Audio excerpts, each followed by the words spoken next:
আমরা দেখতে পাইতেছি একটা বিড়াল একটা মুরগিকে চুরি করে নিয়ে যাইতেছে।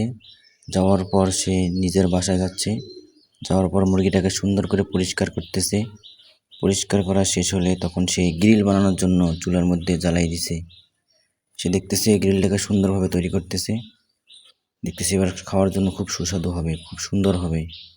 যখন সে খাইতে যায় তখনই তার মালিক চলে আসে। আসার পর তাকে বিভিন্ন কথাবার্তা বলে এবং তাকে শায়েস্তা করে।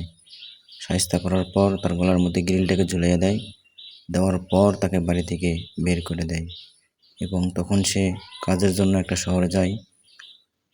যখন শহরে যাওয়ার পর সে আর কাজ করতে পারে না, তখন তার মালিক তাকে মারে এবং সে তখন একটা রাস্তার পাশে কান্নাকাটি করে।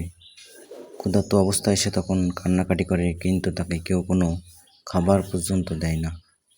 এবং তারপরে সে টেনশনে মুখের মধ্যে সিগারেট নিয়ে খাইতে শুরু করে এবং টেনশন দূর করার জন্য শেষ পর্যন্ত সিগারেট খাইতে থাকে আর ধোঁয়া ছাড়ে মুখ দিয়ে।